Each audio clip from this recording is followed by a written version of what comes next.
সম্প্রতি কয়েকদিন ধরে দেখা যাচ্ছে এই যে সোশ্যাল মিডিয়াতে দেখা যাচ্ছে কিছুদিন আগে নাকি এই যে ভারতে থাকা বাংলাদেশের প্রাক্তন প্রধানমন্ত্রী শেখ হাসিনা উনি বলছেন যে উনি আবারও দেশে ফিরে আসবেন। তো এটা নিয়ে কিন্তু অনেক জোর গুঞ্জন, নানা রকম আলোচনা সমালোচনা এগুলো কিন্তু হচ্ছে। বাংলাদেশে বিভিন্ন রাজনৈতিক দলের নেতা নেত্রীদের কথার মধ্য দিয়েও অনেকটা মনে হচ্ছে যে পিছনে কিছু না কিছু ঘটছে, অর্থাৎ সেখানে ফিরে আসার মতো একটা পরিস্থিতি হয়তো বা তৈরি হচ্ছে। আর শেখ হাসিনাও রাজনৈতিক ব্যক্তিত্ব, কতদিনই বা ভারতের বুকে আশ্রয় নিয়ে উনি থাকবেন। উনি হয়তো এমনও হতে পারে যে বাংলাদেশে তার যে বিচার আচার হয়েছে তার মধ্যে দু একটাতে তো মানে ফাঁসির রায় হয়েছে, তাই না? তো এগুলো হয়তো মাথায় নিয়ে উনি চিন্তা করে থাকতে পারেন হয়তো জীবনে বয়স তো অনেক হয়ে গেছে, কতদিনই বা বাঁচবেন। অতএব এখন বাংলাদেশে ফিরে আসলে হয় গণজোয়ারে উনি আবারও দেশনেত্রী হয়ে যেতে পারেন, অথবা যদি সেটা না হয় তাহলে তাকে হয়তো ফাঁসির মঞ্চে যেতে হতে পারে। তো এই সমস্ত কিছু রিস্ক নিয়ে হলেও উনি দেশে ফিরে আসার জন্যে উনি আকুলভাবে হয়তো অপেক্ষা করে থাকতে পারেন, এটা ঠিক আছে। কিন্তু কথা হচ্ছে যে এখানে এই যে একটা ফটো কার্ডে দেখলাম একজন নেতা, আওয়ামী লীগের একজন নেতা, সে একটা বক্তব্য দিয়েছে কি, জননেত্রী শেখ হাসিনা শীঘ্রই দেশে ফিরবেন এবং সেদিন বাংলাদেশের মাটিতে গণমানুষের সুনামি হবে ইনশাল্লাহ। আচ্ছা, কে বলছে কথা? শেখ ফজলে শামস পরশ, চেয়ারম্যান বাংলাদেশ আওয়ামী যুবলীগ। আচ্ছা, তো এই যে পরশ, তাপস, এরকম আরও অনেকে, হেলাল, তারপরে কি জুহেল টুহেল আরও আছে না অনেকে। তো এখন এরা হয়তো উল্লসিত হতে পারে, এরা হয়তো আগ্রহান্বিত হতে পারে। এখন তো দেশের বাইরে আছে, তাই না? সবাই তো দেশের বাইরে আছে। তো এরা কিন্তু সবাই তাকিয়ে আছে, শেখ হাসিনা বাংলাদেশে ঢুকবে, লক্ষ লক্ষ লোকের একটা বিশাল সুনামি হবে এবং গোটা ঢাকা শহর একেবারে লোকারণ্য হয়ে যাবে, রাস্তাঘাট সব বন্ধ হয়ে যাবে, দখল হয়ে যাবে এবং শেখ হাসিনা আবারও জনগণ কর্তৃক নন্দিত, গৃহীত হয়ে আবার পুনরায় ক্ষমতা ফিরে আসবেন। এই ধরনের চিন্তা চেতনা এই ধরনের নেতারা কিন্তু করে থাকতে পারে। তবে ইন্টারেস্টিং ব্যাপার হলো যে শেখ হাসিনার যে পতন যে ঘটছে এবং অনেকটা মানে কি, তার শাসন আমলে যদিও উনি অনেক উন্নয়নমূলক কর্মকাণ্ড করছে যেগুলার সুবিধা কিন্তু বর্তমানে জনগণ পাচ্ছে, কিন্তু তারপরেও শেখ হাসিনা যে ব্যাপকভাবে জনবিচ্ছিন্ন হয়ে গেছিলেন এবং ওই গত 2024 সালে যে আন্দোলন হচ্ছিল তখন যে লোকজন রাস্তায় নামে নেয় আওয়ামী লীগের পক্ষে, তার একটা অন্যতম কারণ ছিল এই সমস্ত নেতাদের কর্মকাণ্ড।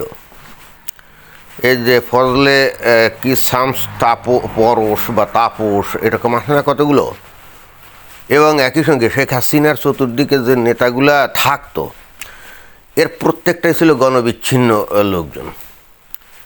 এবং বস্তুত ওই কারণে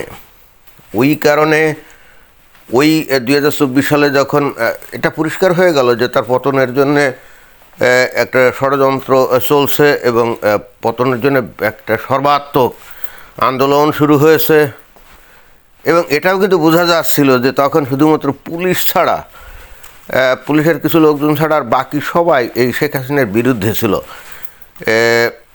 যেমন এই যে বাংলাদেশের সেনাবাহিনী, সেটাও কিন্তু বোঝা যায়। এখন এই সমস্ত নেতারা কি মনে করে যে শেখ হাসিনা আসলে সুনামি হবে এবং তারা আবার আগে যেরকম ছিল সেই ধরনের ফরম্যাটে ফিরে যাবে? যদি সেইটা মনে করে থাকে তাহলে অত্যন্ত ভুল করছে মানুষ। কিন্তু এই সমস্ত নেতাদের জন্যে শেখ হাসিনার পিছনে যাবে না।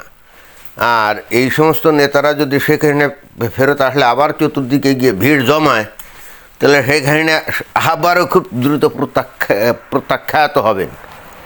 অর্থাৎ শেখ হাসিনা, আমি জানি না উনি এখন ভারতে বসে কী চিন্তা করছেন, বাংলাদেশে উনি ফিরবেন কি ফিরবেন না। যদিও বলছেন ফিরবেন, আচ্ছা ঠিক আছে ফিরবেন, কিন্তু ফিরে এসে উনি কাদেরকে নিয়ে রাজনীতি করবেন?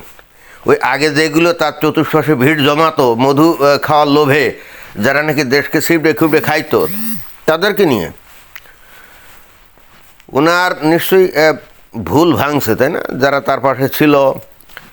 এবং একই সঙ্গে ওনার তো এই উপলব্ধিও হওয়া উচিত, বাংলাদেশের মানুষকে উনি যেভাবে ধর্মান্ধ বানিয়ে গেছেন, এই মানুষগুলো কি তাকে আবার গ্রহণ করবে? বাংলাদেশে আওয়ামী লীগের সমর্থন যে কম তা না, আমার তো ধারণা যে আগের থেকে আর বাড়ছে। কিন্তু যতই বাড়ুক সেই সমর্থনের চাইতে বাংলাদেশে তার বিরোধী লোকজন তো এখনও অনেক বেশি, তাই না? যারা ধর্মান্ধ, যারা বাংলাদেশে ইসলামী শাসন কায়েম করতে চায়, তো তারা কি সেখান থেকে গ্রহণ করবে?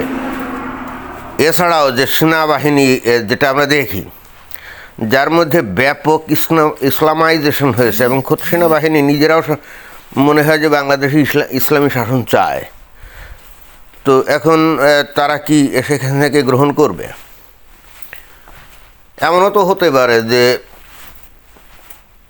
এই মানে বাংলাদেশে সেখানে ফিরলেন, সাধারণ লোকজন যেহেতু এই বিগত 2 বছরের যে শাসনামল বর্তমানে চলছে, প্রথমে অন্তর্বর্তীকালীন সরকার, তারপরে হচ্ছে এই বিএনপি সরকার, কিন্তু মানুষ তো আসলে সুখে নেই, শান্তিতে নেই, তাই না? অর্থাৎ এই দিক দিয়ে হিসাব করে হয়তো সেখানে তারা আবেগে আবেশিত হয়ে হয়তো গ্রহণ করতেও পারে। কিন্তু উনি কি বাংলাদেশে কোনো মিরাকল ঘটাতে পারবেন? সেই ধরনের ক্ষমতা কি তার আছে? আগে একটা ধারাবাহিকতা ছিল, তার একটা নিয়ন্ত্রণ ছিল, এখন তো সব কিছু অনিয়ন্ত্রিত, তাই না? আমি আসলে যেটা মনে করি সেটা হলো যে বাংলাদেশ পুনরায় আর আগের মতো ফিরবে উনি আসলেও আমার তো মনে হয় না। কারণ বাংলাদেশের মানুষ যেভাবে ধর্মোন্মাদ হয়ে গেছে, এরা হয়তো সাময়িক বিভ্রান্তির কারণে সেখানে নাকি গ্রহণ করতেও পারে, কিন্তু বেশি দিন সহ্য করবে না, সহ্য করার কথাও না। অর্থাৎ এই মতো অবস্থায় তার ফিরে আসা কতটা যৌক্তিক, আর বাংলাদেশকে ফিরানো যাবেও না। যেমন উদাহরণস্বরূপ আমরা যেটা দেখলাম যে এই অন্তর্বর্তীকালীন সরকার গঠিত হওয়ারও প্রায় 1 বছর পরে তারেক রহমান বাংলাদেশে ফিরল, অথচ তার আগে উনি ফিরলেন না, এতদিন দেরি করলেন। যেটা আমরা শুনি ভারতের সাথে আমেরিকার সাথে কথাবার্তা বলে একটা মনে হয় যে ক্লিয়ারেন্স পেয়ে তারপরে ফিরছিলেন, এটা তো সবাই এখন জানে। তো সেই তারেক রহমান এই বাংলাদেশের ক্ষমতায় বসে ভারতের সাথে কি খুব ভালো সম্পর্ক কি উনি স্থাপন করছিলেন বা করছেন? উনি যখন মানে নির্বাচনে জিতে ক্ষমতায় গেলেন, তখন কিন্তু ভারত ব্যাপক আগ্রহ দেখিয়েছিল সুসম্পর্ক স্থাপনের। কিন্তু আমরা তো দিন যত যাচ্ছে আস্তে আস্তে দেখতে পাচ্ছি যে বিষয়টা আসলে সেরকম না। অর্থাৎ ভারত মোটে এখন আর খুশি না। ভারতে স্পষ্টতই টের পাচ্ছে যে বাংলাদেশ ডিরেইলড হয়ে ভারতের সাথে বন্ধুত্বপূর্ণ সম্পর্ক না, কেমন যেন বৈরিতাপূর্ণ সম্পর্কের দিকে যাচ্ছে, তাই না? তো এই মতো অবস্থায় ভারত হয়তো চিন্তা করে থাকতে পারে যে বাংলাদেশের মধ্যে রাজনৈতিক গণ্ডগোল তৈরি করে সেখানে আবারও বাংলাদেশে এনে একটা পরীক্ষা নিরীক্ষা করতে। হ্যাঁ, এটা ভারতের উদ্দেশ্য হতে পারে, কিন্তু সেই পরীক্ষা নিরীক্ষায় সেখানে উত্তীর্ণ হবেন এটা খুবই কঠিন একটা ব্যাপার। কারণ বাংলাদেশের মানুষ অলরেডি যেভাবে ধর্মোন্মাদ হয়ে গেছে, এবং এটার পিছনে তো শেখ হাসিনা বিশাল অংশে দায়ী, তাই না? উনি দেশের অবকাঠামোগত অনেক উন্নয়ন উনি করছিলেন, সেটা তো সবাই স্বীকার করে, কিন্তু অ্যাট দ্য সেম টাইম বাংলাদেশের মানুষকে তো উনি ধর্মোন্মাদও বানিয়েছিলেন। আর যখনই ধর্মোন্মাদ বানানো হবে, এটা হলে ইসলাম ধর্মের বিষয়, তাই না? তখন ইসলাম ধর্মের নারী নেতৃত্ব হারাম, নারীরা ক্ষমতা থাকতে পারবে না। ভাই, অন্যান্য ধর্মের সাথে তো ইসলামের ব্যাপক তফাৎ।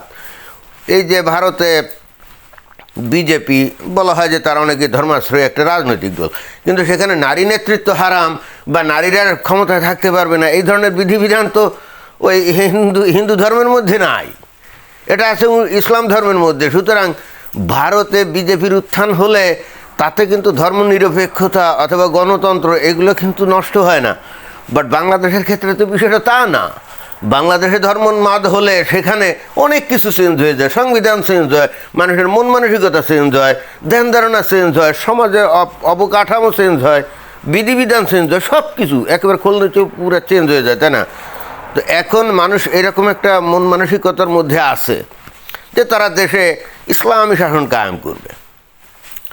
তো সেইখানে শেখ হাসিনা আগে যেরকমভাবে দেশ চালাতে পারতেন বা এসে জনগণের মধ্যে যেভাবে একটা উল্লাস তৈরি করতে পারতেন, উৎসাহ উদ্দীপনা তৈরি করতে পারতেন, এখন কি বাংলাদেশের মানুষ সেরকম আছে নাকি? বাংলাদেশের মানুষ তো আসলে সেরকম নাই। এটা কি ওই অতীতে যেভাবে আওয়ামী লীগ দুর্দণ্ড প্রতাপে ফিরে আসছিল, ভাই তখন বাংলাদেশের মানুষ এত ধর্মোন্মাদ ছিল না। তাদের মুক্তিযুদ্ধের প্রতি, স্বাধীনতা যুদ্ধের প্রতি একটা তাদের মমত্ব ভালোবাসা ছিল। এখনও কিছু মানুষের আছে, কিন্তু তার থেকে অনেক বেশি মানুষের মধ্যে তো মুক্তিযুদ্ধের চেতনা বলে কোনো কিছু নাই, এবং তাদের সংখ্যা এখন বেশি। সুতরাং অতীতে আওয়ামী লীগ যেভাবে গণজোয়ার সৃষ্টি করতে পারছিল, সেখানে নাকি মনে করেন যে এখনও তিনি এই একই গণজোয়ার সৃষ্টি করতে পারবেন। দেশের মানুষের মধ্যে প্রচণ্ড রকম ভাবে একটা আছে, একটা অসন্তুষ্টি আছে এই অন্তর্বর্তীকালীন সরকার এবং পরে বিএনপি সরকার যেভাবে দেশ চালাচ্ছে। তারা এর থেকে মুক্তি চায়, কিন্তু সেই মুক্তির পথ প্রদর্শক হিসেবে তারা কি তাদের ধর্মীয় বিধিবিধানের বাইরে গিয়ে শেখ হাসিনা এর মতো একজন নারীকে এটা গ্রহণ করবে নাকি? আওয়ামী লীগের কিছু লোক আছে হয়তো, যারা ওই দেশ বিদেশে পালিয়ে বেড়াচ্ছে, তারা এখন খড়কুটো ধরে বেঁচে থাকার মতো করে হলেও শেখ হাসিনাকে সামনে রেখে বাংলাদেশে ফিরে আসতে চায়। হ্যাঁ, এটা তাদের আকুতি হতে পারে, কিন্তু তাদের ওই আকুতিতে বাংলাদেশের ধর্মোন্মাদ জনগোষ্ঠী সায় দিবে, এটা কি মানে কষ্ট কল্পনা না? আর শেখ হাসিনা যদি ফিরে আসেনও, আর দেশের একটা বিপুল সংখ্যাগরিষ্ঠ মানুষ যদি তাকে গ্রহণ করেও, অতঃপর এই সমস্ত নেতা যারা এখন বিদেশে পালিয়ে বেড়াচ্ছে, যারা বাংলাদেশের জনবিচ্ছিন্ন ছিল, সেখানে যদি আবারও তাদেরকে নিয়ে রাজনীতি করা শুরু করেন, তাদেরকেই কাছে আর নেন, তাহলে পরিণতি কী হবে? ভয়ঙ্কর। এটাই ছিল আমার বক্তব্য। ধন্যবাদ।